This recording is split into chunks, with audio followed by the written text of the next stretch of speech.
Welcome to Mindflow Radio. We are creating conscious community by sharing mindful manifesting skills and transcendental music. We are all in this together.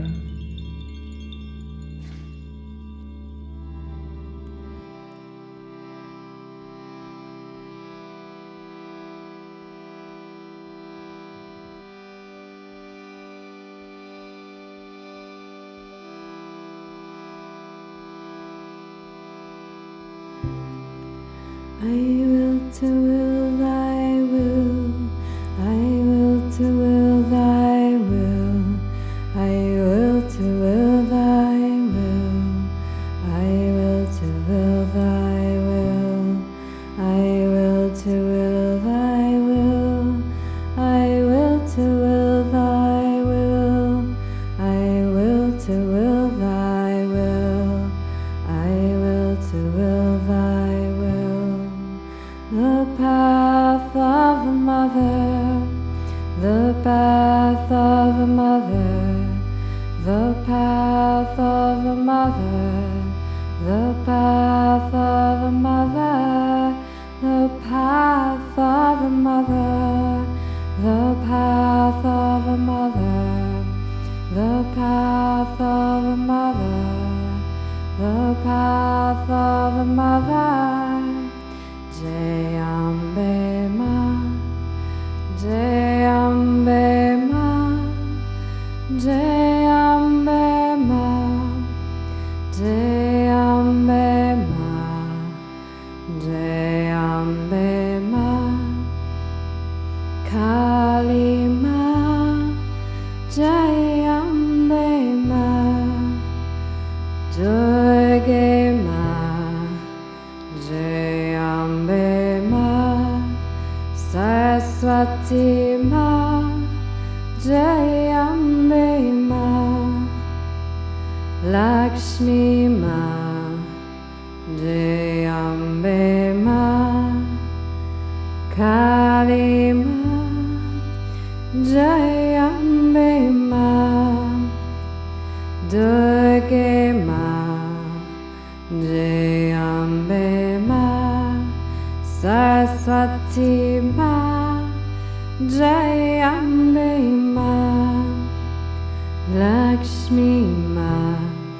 The path of the mother, the path of the mother, the path of the mother, the path of the mother, the path of the mother, the path of the mother, the path of the mother, the path of the mother.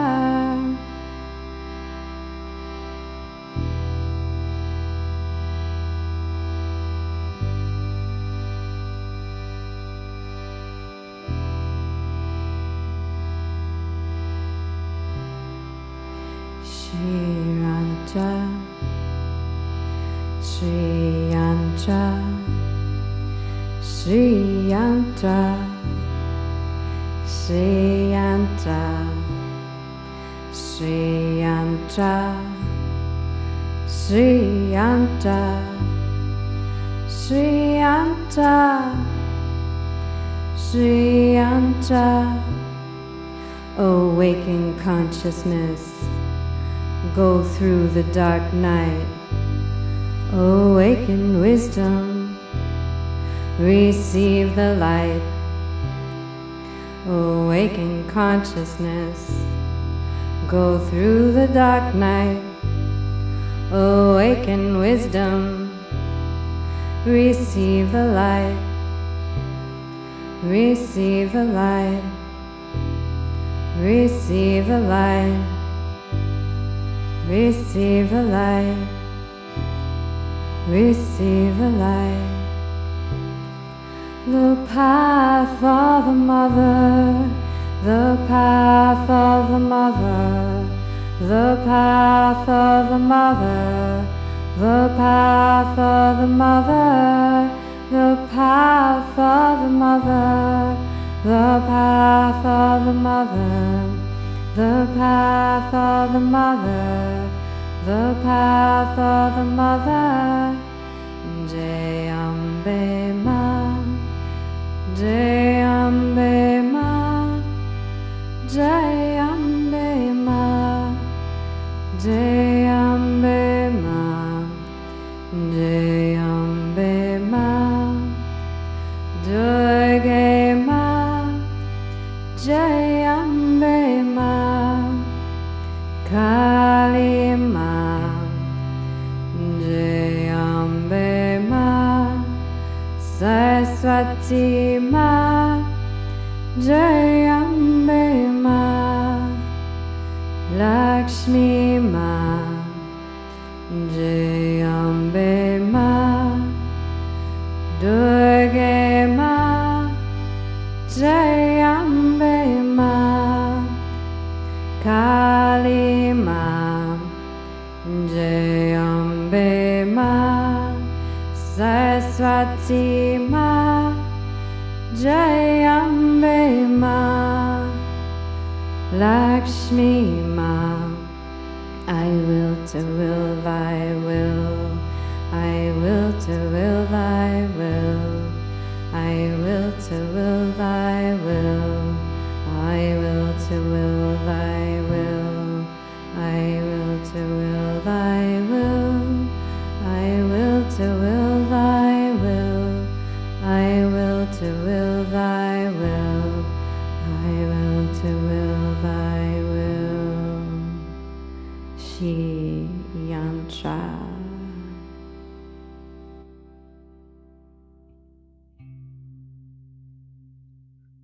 Mindflow Radio. Mindflow Radio. She's Jai Lynn. And he's Monte. And here we are. To celebrate springtime. Yay. My favorite season, literally. Oh, okay. Absolutely. Yeah, spring is I mean, it's a time of reawakening. Mm-hmm. Reawakening. And I think that's what culturally, hopefully, is happening. There's a reawakening happening in our minds collectively. I think so. Good. I agree.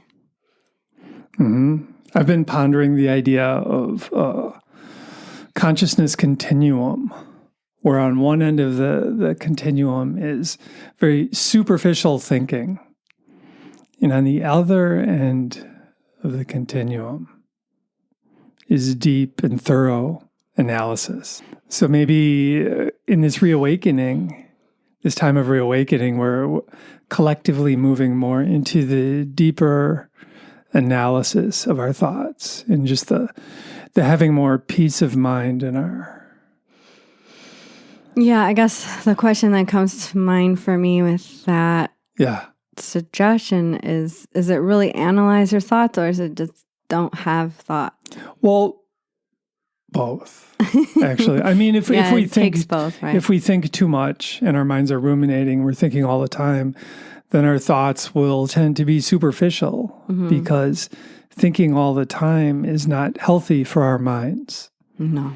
And for our minds to function optimally, our minds need space. Mm-hmm. So stillness, moments of stillness throughout the day. That's where the part of the mindfulness piece comes in, is just finding techniques that give us stillness throughout the day. Yeah, I feel like it's the balance of being and doing. Yeah. Yeah. And then when you have the balance, when you find balance in your mind is more prepared to think more deeply and to have more peace and to feel more contentedness and to feel more self-love. Yeah, I agree. I am reading for the first time The Power of Now by Eckhart Tolle. Oh, okay. And it's just so interesting because it seems like everybody's already read it. But in case you haven't read this out there, it is a good read. It is. I had too much skepticism in my brain and up until now. Okay. And one of the things that he says that I thought was so interesting is that 80 to 90% of our thought is pretty much like garbage. It's unnecessary. Yeah. unproductive. Yeah. And really just keeps us in our cycles. Yeah, well, you think of it, most of our thought are just old thoughts that keep running through our mind over and over and over and over and over. I mean, that's the majority of our thinking. It's like we think that by continuing to think about it, that something's different, but nothing's different. Yeah, looking for new angles, or just mulling it over. Or more justifications. Yeah. Or, yes, I'm right about this, and they're wrong. Yeah, getting more entrenched. And then the more we think and the less stillness we have, the more our minds become agitated and depressed. Mm-hmm. And then we tend to take that and like blame it on others. Mm-hmm. I'm depressed because that's going on. And projection. This is going on. I'm agitated. Yeah, and there's a lot of projection going on, even out in the media. You see all these projections, and if you aren't trained to see projection, then maybe you don't see it. But I see a lot of projection, and it's just like, wow, this is amazing! Like, what an amazing time in history to just be a witness to this extreme unhealthy mind collective. Yeah. I mean, and one way of getting out of it is by learning to take personal responsibility for our own, how our minds are feeling. Yeah. And I guess that's the analyzing the thoughts piece you were talking about earlier. Because you're taking responsibility for your mind. Well, I mean, analyzation can be both positive or negative, depending on if it's rumination or not, if it's fresh analysis, that's good, but no, I'm talking about growing up. I'm talking people need to take responsibility for their own minds, how they're feeling, and if their minds are super agitated and really depressed. And I personally believe one way out of that is by taking responsibility for that and thereby changing some of our habits. Yeah. Like if I'm used to looking at Facebook for 4 hours a day, and then when I get done looking at it, my mind is feeling stunned and drained and agitated, it's not in my best interest to blame others for that. At that point. It's in my best interest to realize, if I'm more moderate with Facebook, perhaps I'll feel better. I do feel, though, the mental diet is important. Yes. That the drug Facebook, the drug social media, if it's overused, it just melts the brain's ability to function properly. So I don't feel that anyone should be able to be that powerful that they can get it together. But to even just say, wow, I was on Facebook for 4 hours and oh my goodness, I need to go for a walk, try to get myself back down to the earth. Yeah. And, because it's not even time to take responsibility because it's like the brain is so mush. No, but I mean, you still, on some level, you need to take responsibility for all the time you spent on Facebook. Right. I mean, there's some of that needs to occur. And I don't mean to like bully Facebook by any means. I feel like me personally, I have really gotten it down to, I haven't had my timing alert go off in so long. Oh, good for you. Maybe 2 weeks ago, I did spend an hour, but I just don't care for it anymore. I just go on there and check my notifications if anyone's trying to get a hold of me, maybe put an event on there, and then that's it. Well, it's nice for that. It's nice for checking up on family and whatever. I mean, it's a double-edged sword. If it controls us, we're in trouble. If we control it, it's okay. That's the whole thing, and that's the way the mind works. Mm-hmm. I mean, if our old thinking patterns, for example, are controlling us, then there's a problem. But if we take responsibility for our thoughts, that responsibility piece again, and notice our old mind patterns that are unproductive, then we can work on changing them. We can take responsibility for our own thinking patterns and our own belief system. Yeah. I mean, but to do that, you need to have some. Well, number one, it helps if the mind is more peaceful and clear. Mm-hmm. If my mind is all just like churning and disabled because of too much screen time. Yeah, that's what I'm talking about. Like, even just It's hard to do nurturing the anything. brain. Yeah. Afterwards, drink some water, go for a walk. Right. You know, Well, that's where some training yoga. comes in. I mean, and that's where awareness of how potent screen time really is. I mean, I kind of grew up in a world where it was just normal for everybody to be staring at screens as much as possible, and that was okay. But now that that I'm a grown up and I'm also in the mindfulness field, I look at it a bit differently. Where it's we need to be moderate with our screen time. We need to be choosy with our mental diet. Yeah, instead of just taking in tons of junk food constantly. Right. Of course, it's going to harm us. Of course, right. Well, and okay, so an image just went through my head is you've been talking about these MMA fighters and different diets and how one of them was talking about like eating a bunch of junk food before a match because it gave them all this fast energy. And it's like, okay, if you know how to use junk food properly, sure. But most of us don't do that, and we'll eat a bag of chips and sit on the couch and watch a movie or whatever. It's like, and it transfers to the mind. Well, right, and even these MMA guys, some of them actually probably do eat a lot of junk food, but they also train really hard. It's not like they're just eating junk food and sitting there watching TV. It's like they'll eat junk food and then they'll go work out for 3 hours, and it's kind of like.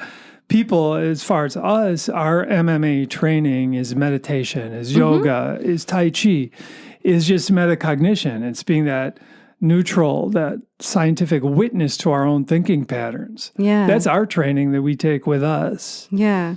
So I'll share a little challenge that I shared with the Insight Timer community and Facebook. And that is a 10-day challenge where in the morning you wake up and start blessing things right away.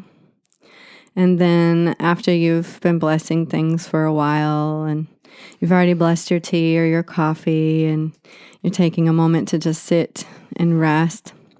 After that, do something physical to ground this new vibe in, whether that be some Tai Chi or some Qigong or yoga or go for a walk or do 10 jumping jacks or something because when we use the body and the mind together, that's the real training. So sometimes it takes a challenge or a choice of I am going to bless things and to ground this new vibration, this new pattern in me, I'm going to use my body.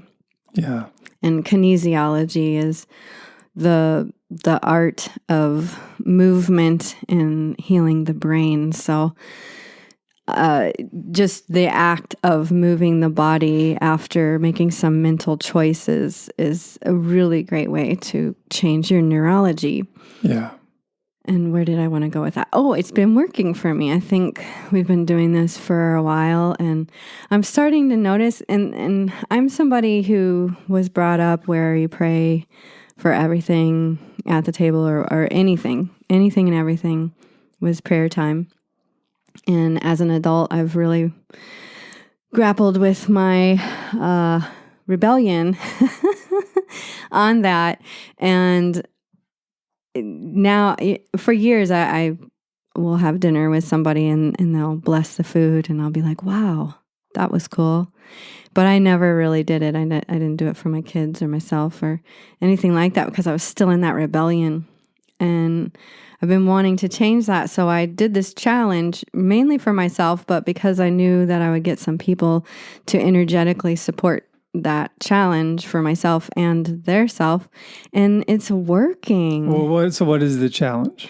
The challenge is to wake up in the morning and start blessing things. Like, I bless this day. I bless my body's health. I bless my healing. And then to get moving. Move your body somehow after that? Is that what you're saying?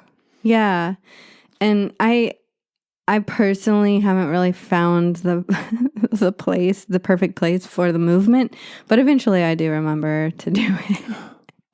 Well, and as soon as, with spring here, it's a great time to get out and go for a walk in the morning. Oh, yeah, absolutely. And some other just like recent scientific information, it seems as if just getting some sunlight in your eyeballs in the morning really, really helps elevate your mood. That's good. I should try that. So yeah, just like not looking directly at the sun, but just being out in the sun. Yeah. And yeah. So I challenge you out there. You're listening to me. I challenge you to the blessing movement game. Do 10 days. Do thank yous count for blessing? Yes, absolutely. Okay. One of the women who's participating in this she posts some gratitude, something or other every day, and I think that they're very, very similar. For me, a blessing is kind of like intertwining the divine into the gratitude. Okay. So that's how I see it, at least. Okay. And it's been working. I've been blessing my tea and my smoothie and blessing the ingredients and blessing the waters I pour and blessing the kitties and blessing myself going to the bathroom. It's just like going on and on. Wow, that's holy. I'm not claiming that, but no, it can be. I'm feeling really? Definitely closer to my divinity than I have in a long time. Oh, that's awesome. And so I just encourage everyone out there listening to consider trying it. Just go for it. Try for 10 days. And if you miss a day, that's fine. Start over and just see, it's a game. It's meant to be playful. It's meant to be fun. It's meant to be eye-opening, and just give it a try, give it a whirl. Yeah, that sounds like a great practice. Yeah. I certainly, myself, before I get out of bed in the morning, I try and say some thank yous, which it's not exactly a blessing, but like you said, it's related. Mm-hmm. Yeah, it's definitely related, and I'll try saying a blessing.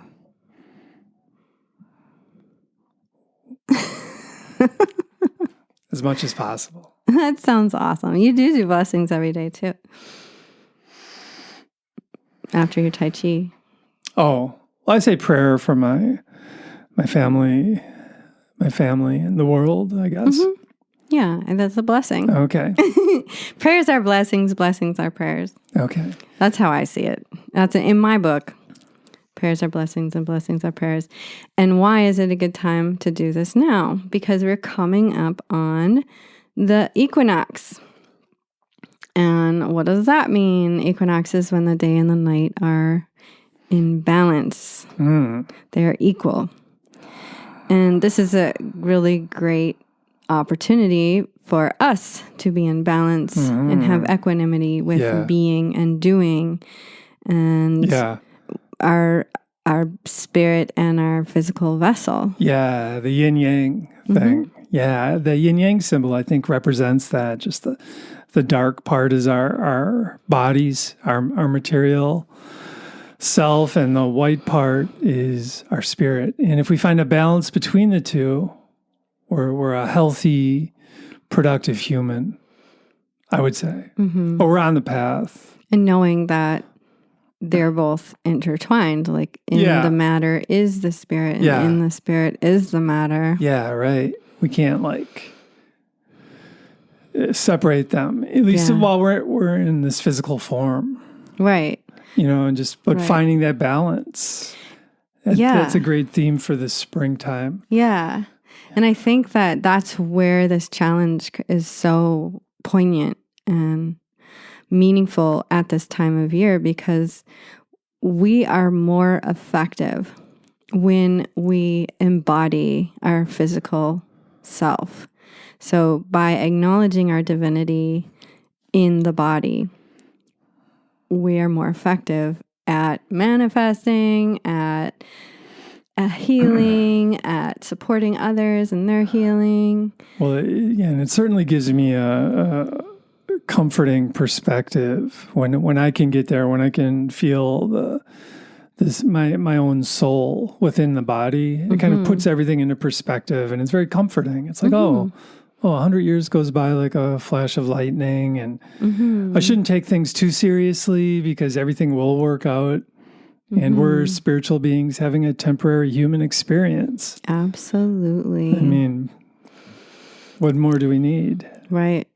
Right. And another way of looking at the being part of being is, as Eckhart Tolle says, the no mind, or the mind above the mind, the merging of consciousness, the unity, the there's a word that transcendental experience. Transcendental, for sure. Enlightenment. Yeah. Is what he calls it, honestly. And that's very interesting to me because it takes a lot of courage to claim enlightenment. But I love the way he says it. He says he uses Buddha's definition, which is the absence of suffering. And so I've been taking his suggestion, which is, you're thinking, mind's being busy, and then you just look at a plant and notice how beautiful it is, and really just go into admiring the beauty of something. Yep. Moments of peace. Yeah, exactly. And it works. It does work. And then your mind's more effective when you have to think again. Because your mind is refreshed. If we're constantly thinking too much and we're out of balance, back to the balance theme, if our minds are thinking way, way, way too much and we're not having enough stillness, the thinking itself is not that effective. And so we want to set the stage for effective thinking through finding moments of peace. Absolutely. Throughout the day. Throughout the day, as much as possible, more and more. On a good day, right? On a good day where you're mentally focused and you've made the decision of I'm going to be balanced, and you've got your blessings going on, and you've got your admiring the beauty of this or that, and there's just not a lot of thinking going on until you need it, right? Driving or a conversation, making an appointment, or whatever it is, right? And then you go back to being. That's a good day, right? And then there's the not so good days when somebody's said something that triggers an old pattern in you, and you're just kind of on automatic, and maybe the day goes by and you haven't had any moments of stillness, but then the evening happens and you think about it, and it's like, oh, well, I could start beating myself up, or I could be still right now. Yeah. And I think stillness personally is a advanced move. I personally use mantra, and I liked Eckhart Tolle's suggestion of looking at a plant. Considering I have so many house plants, that makes it easy for me. Okay. Yeah. And, just noticing the green, noticing the texture, noticing the life flowing through this being that just sits with you every day. And I think that's a really simple and not too advanced way of reaching stillness. Yeah, and stillness is so important. I like getting there through deepening breath, maybe feeling the energy in my body. I've heard Eckhart talk about that too, where he just feels the energy in his body. And it's like, okay. Yeah. Absolutely. So that's like tapping into your prana. Yeah, your like chi, more your prana. fully, which perhaps that's like tapping into the energy of the universe. Yep. So it leads to that like state of more of a state of oneness rather than the separation and the despair that comes along with the separation. Essentially, or the fear, because that's scary. Yeah. If we're totally separate, it's like, oh no. Right. But once we become more and more connected, and I gotta say, these experiences are essentially beyond words. I know that's because that's the tricky thing, because people can say all the right words, but if they don't get there, it's hollow, it's superficial. And I'm noticing that with a lot of in our culture, there's always, I guess there's always a lot of charlatans out there, and we just have to, we have to be our own teachers, ultimately. Yeah. That's the bottom line. We have to take responsibility for our own thoughts. And instead of our thoughts controlling us, we begin to control our thoughts. And once we begin to control our thoughts, and once we begin to find stillness, then we'll notice, too, we're also more in control of our behaviors. And I'm just going to piggyback on that thought. Empowerment.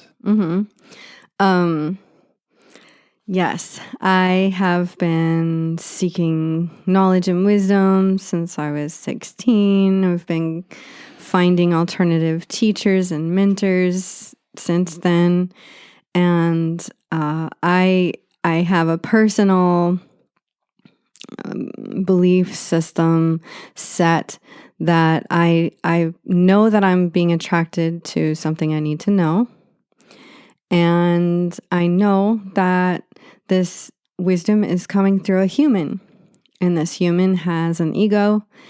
And there's going to be a flavor of the wisdom is going through this ego of this human.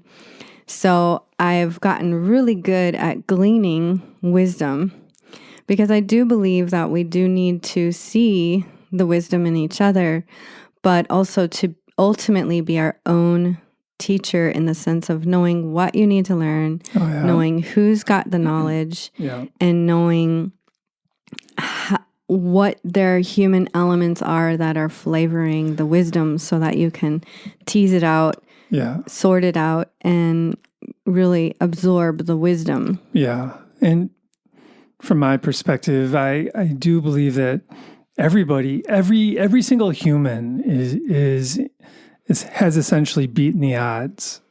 And we're still alive, and we've beaten the odds. And just imagine all of our ancestors have beaten the odds too. We're talking generation after generation, hundreds of generations of ancestors that have survived long enough for us to be here. And so it's really a miracle that each of us are here. So in a way, everybody has something to teach me. Yes, I believe everybody. Sometimes that teaching is what not to do and how not to be. That's true. Need to say that.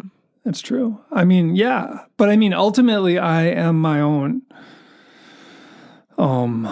teacher. Director? Yeah. I want to be the director of my own mind. And I'm not saying I can I don't have the ability to control all my thoughts, but I do have the ability to begin weeding out the unproductive thinking patterns. And I do have the ability to start growing productive thinking patterns in my mind. So I'm consciously cultivating my mind plots of gratitude and forgiveness and love. And so I'm consciously working on growing those patterns. So that's awesome. Yeah. But that being said, I'm not in charge of all my thoughts. I mean, my mind my mind goes crazy sometimes. I don't know. It just goes. Yeah. Blame. It's like a smoking engine. Yeah. Guilt. And then but then I have my MMA skills, my mental martial arts skills, mental martial arts. And I have all these skills to draw from. And I know if my mind is ruminating, and let's say I'm getting ruminating mind, paranoia, I'll notice it. And then I'll go back to one of my MMA skills. I'll try deepening my breath. I want stillness now. So essentially I'm slowly learning how to be the director of the thoughts in my mind. Slowly. And it's a process, but it's training. It takes training, and it's harder for some people, easier for others. I think like Eckhart Tolle, he doesn't have like formal yoga training or meditation training. He just kind of clicked into this understanding of the importance of presence. Absolutely. And he was able to get there somehow. So he figured it out but that being said, life's just a dream anyway. So let's try our best. That's all we can do is try our best. Love more, fear less. How's that one? That's awesome. Yeah. So I want to just introduce this next song we're going to play. We're going to do Yantee, and the English in this chant is how I perceive the chant to mean to me. So we're going to go ahead and I'll read you the English words because I feel it's a very meaningful chant. Let me see if I gotta find it here. I've got my song notebook out. You are the one to walk your path. You are the one to know your truth. You can find your teachers and guides, and you can find the wisdom too. Have the courage to see all the sides. You know it all starts with you. So please enjoy.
Teachers and guides, and you can find the wisdom too. Have the courage to see all the sides. You know it all starts with you. You are the one to walk your path. You are the one to know your truth. You can find your teachers and guides, and you can find the wisdom too. Have the courage to see all the sides. You know it all starts with you.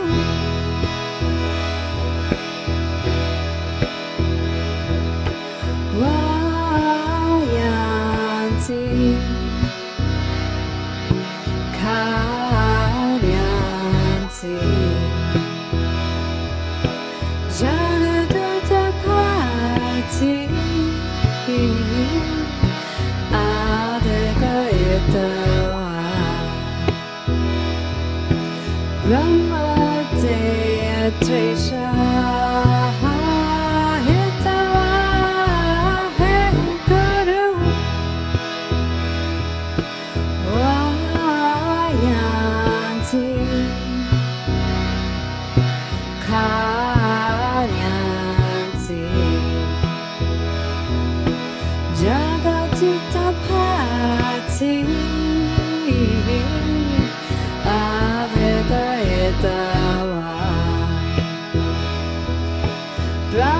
Brahmadeya Tresha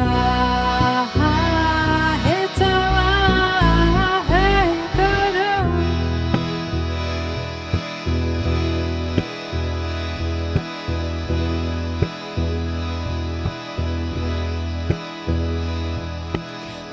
Waheguru, Waheguru.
celebrate. Tell me about that chant. So Yantee is one of the oldest, I'm pretty sure it is the oldest chant in India, and it is pretty much like a creation chant for also recognizing the creator within us.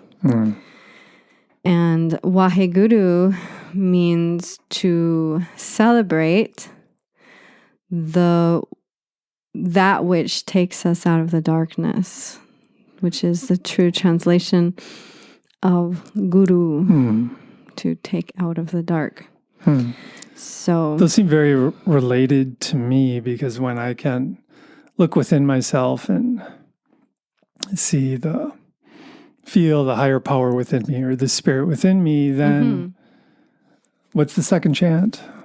Waheguru takes you out of the dark. Celebrate that. That's what takes me out of the darkness. Yeah, totally. And the interesting thing about the mind is we can get into certain habits if we through training. And ideally, I can train myself to feel to be in touch with my own soul. So once I get in that habit, then I can be in the habit of noticing everybody else's soul as well. And at that point, I'm like, oh, wait, we're all spiritual beings. Yep. No matter what people think or say or do or whatever, we're all these spiritual beings that are on some level confused. And we're all trying our best. And some of our best is like, some people are doing great. Some other people are like they're creating bad karma for themselves, I would suggest. Yeah. By putting out age old too. That's been happening forever. Oh yeah. But now perhaps if we can just become less confused in our minds. Yeah. More focused. Well, and be more compassionate towards ourselves and others. Absolutely. And then boom, the world is evolving. Our culture is evolving at that point. And one thing you've been telling me lately, because I am very far from where I want to be, at least training the mind. And you have been providing me the reminder of look to be lighthearted, be lighthearted. Oh, yeah. And that's been really helpful in me remembering to do the blessing challenge too, because it's like, oh, I'm lighthearted. Oh, bless that and bless that and bless that. Yeah. Thank you. Yeah, for sure. Yeah. For sure. And I do want to say that in the realm of lightheartedness and blessing, there is also the reality of what our world is going through right now. And there's been a war vibe for really hundreds and hundreds of years. Yeah, oh yeah. And many of us wish that would be over, but to our disliking, we're faced with it again. And I do want to share that astrologically speaking, this is most likely going to be a short-lived experience, but that's just Ukraine, right? And there's Yemen, there's Syria, there's all of the villages in Africa that are fighting each other. I mean, there's stuff in Iraq still. Yep.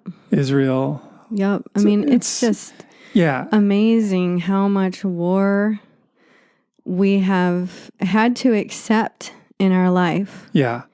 And, I mean, even as far as our taxes going to war. And well, more than that, since our taxes are going to war, that karma is reflected back onto us. Yeah. I believe. We don't really have that choice, so I don't know if that's true. We have don't have a choice. Yeah, we do. I could go live in a cave somewhere and not pay taxes. Okay. I could. Well, that's not really where I wanted to go with this, because I wanted to go to the positive side. We all know that we're faced with this. Well, yeah, let's talk about solutions. Yeah, let's talk about solutions. Yeah, I mean, to me, it's the warring mentality. It's like this energy that humanity has had since the beginning, and we needed it at the beginning to survive. We actually needed to fight for the water hole. Otherwise, our tribe would have been wiped out. We needed to fight against, the saber-toothed tigers and this and that. But now all we need to do is let that warring mentality go. If we want to see the collective war vibe diminish, which it will, we need to evolve our own minds. Yeah, that's where I wanted to go. We need to evolve our own, and we need to stop hating. And essentially, like I said earlier, the mind is habitual. And if I'm like way into the idea of hating others, guess what? When I make a mistake, I'm going to be hating myself. And then we're caught. Then we're trapped.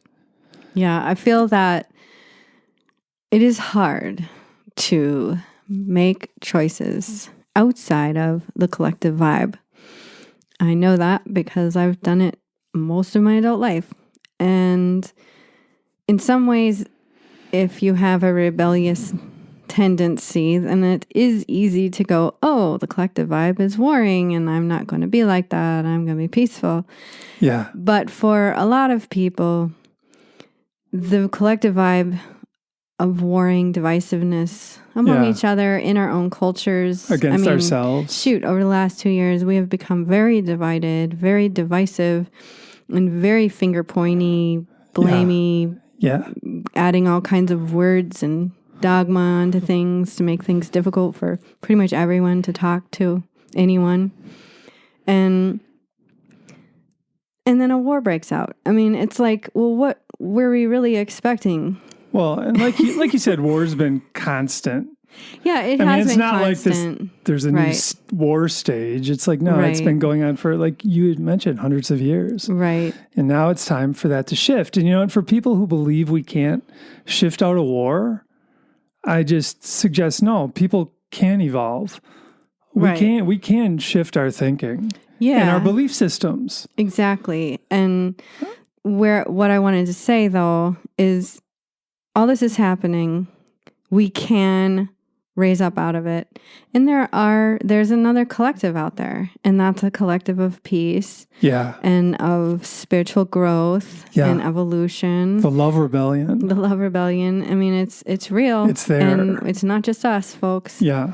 No, it's real. There's a whole collective vibration all around this world being held by people meditating, chanting, doing yoga, being peaceful, loving their neighbors. At least trying. Yeah, definitely. And loving themselves. I mean, it really does start with our own thoughts towards ourselves. Right. And what I was saying is that it's hard when there's this collective vibe. But if you can choose, if you can know there is a choice in the collective vibe that you tap into. We are social beings. We are meant to be in social tribes, and these collective vibes are social tribes. So when you're tapping into the fear, the war, the confusion, the chaos, the seeing one side of it and believing that it must be true because that's what somebody told you, then you're weighed down by that collective social vibe. Oh, yeah. But to, again, find that stillness, look at a plant, go for a walk, talk to someone who doesn't talk about that stuff with you, and try to get to neutrality. Because I think you have to get to neutrality before you can choose your own vibe. You have to pull yourself out of that collective vibe and be like, no, you can't have my energy, and pull yourself out. Yeah. Because that is true. We have so much energy in a day. And if we give it to this one collective vibe that really just wants your energy, they're just farming you for your energy. They don't really give a hoot about you. So you have to literally unplug yourself, and it's like a plug that's stuck in there, and so you have to wiggle it out and pull really hard and don't break the cord. Yeah. You know? And if you don't find any stillness in your mind, it is really hard to change. It's very hard. That's the key, because out of stillness, that's when the creative thought appears. Oh, right. I can feel different. Oh, I can think differently. You know, and tying that all into spring. Spring Yeah. is new life. The little grass blades poke their little greenness up, and the Yeah. little spring flowers, and the trees start to bud, the snow melts away, and birds all come back. This is vital. Life is choosing to continue, and we can move with that. We can use that energy to unplug from the cold energy that just wants to freeze us and exploit us, essentially. Yes, That's thank really you. Yeah. I mean, and a good step number one, too, it beginning to hook into more of that stillness, more of the self-compassion, is to really work on your own self-forgiveness. Because that's huge. I mean, so many of us have these voices in our heads that just hammer us. And then if I'm totally critical towards myself, what's going on is my self-esteem sinks. You know, and my self-esteem sinks, and then everybody around me is telling me I need to blame these other people. And it's just so easy to fall into that mob mentality at that point. But if we begin by forgiving ourselves for our mistakes, that's a huge start. And a technique that works really well is there's 4 parts to it. Number 1, I am a human being, and humans make mistakes. Number 2, I am a human. Number 3, I am going to learn. I'm going to really try and learn from my mistakes. Number 4, I forgive myself. Because that's the thing. If we're unable to forgive ourselves, we're almost destined to make the mistakes over and over and over and over. And guess what? Part of being a human being is you're going to keep making mistakes. I make mistakes all the time. It's how we react to those mistakes that really determine how we feel about ourselves. So it's just the self-forgiveness protocol. I am a human. Humans make mistakes. I'm going to try and learn from my mistakes. That's really key for I forgive myself. So that's a great way to cultivate the garden of your mind. And self-forgiveness is super important because these are old patterns we're talking about. We've all passed them down generation to generation. I really haven't met anyone who's not dealing with some amount of trauma. And we are trying to shift out of an old paradigm that has got a really deep groove in it. It's like climbing a mountain to get out of it, right? And you're going to need that forgiveness so that you don't just fall back down in the mud. And it's true. Keep Forgiveness going. Energizes us. If we're beating ourselves up, we just lose our energy because all our energy is going into self-flagellation. You know. Yeah. But, and the beautiful thing is, though, I believe the universe wants us to climb that mountain. Oh, exactly. The universe wants us to evolve out of this warring mentality. I absolutely believe that every single one of us purpose is to get in touch with our divine self and the divine around us. And as far as the evolution of humanity goes, it feels to me as if we're on the precipice of a renaissance. Oh, yeah. Scientific renaissance, an artistic renaissance, a renaissance of our own minds. Yep. And the last renaissance was called the Enlightenment period. Oh, that's cool. Yeah, so this could be like the next Enlightenment period that we're verging. We're beginning. We are part of this renaissance. Yeah, absolutely. And the universe has our backs, essentially. Oh, yeah, it's meant to be. Because the universe supports that evolution. Agreed. I believe. And yeah. So I want to say thank you to our listeners. Thank you. Thank you for being here again. And if you ever want to listen again, you can. This is replayable. Share it with your friends. let's get the word out there that there is another collective to tap into. And the more we come together for that collective, the stronger that collective gets. Yeah. And we do have a live satsang at the Commons the first Sunday of the month at noon. So you can mark your calendar for April and we'll be there. Otherwise, have a beautiful month spreading love and joy and peace and kindness and forgiveness and blessings. And I hope to see you around. So be well. Have a beautiful month. Peace and love. We're all in this together.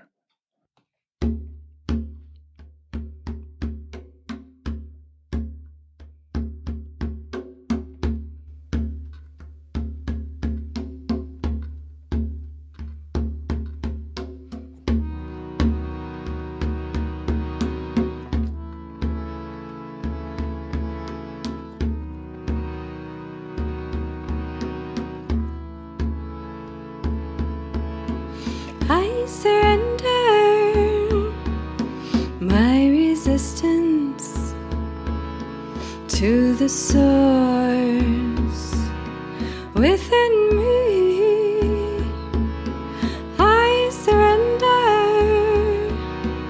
my resistance to the source within me.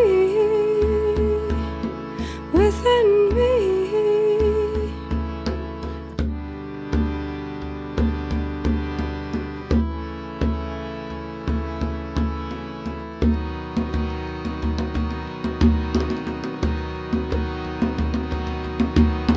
We are made of energy,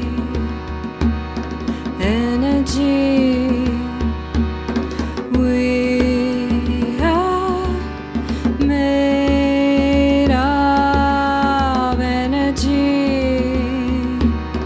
energy. We are made of energy,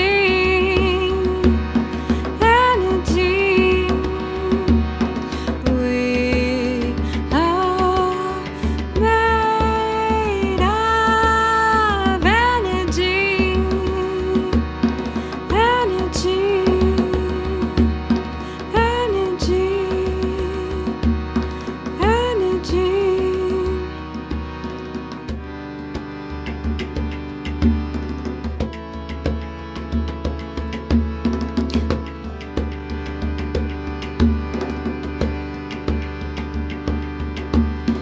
Freedom to be joyful and grateful. Freedom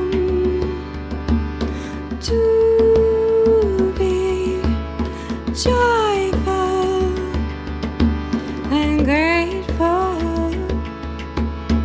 Freedom to be joyful and grateful. Freedom to be joyful and grateful. Joyful and grateful. Joyful and grateful. We are made of energy, energy. We are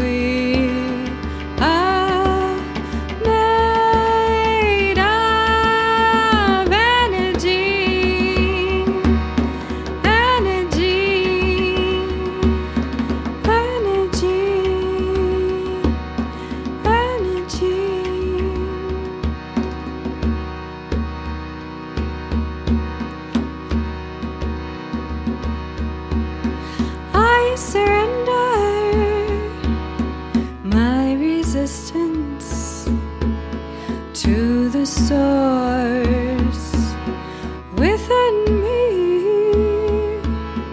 I surrender my resistance to the source within me, within me.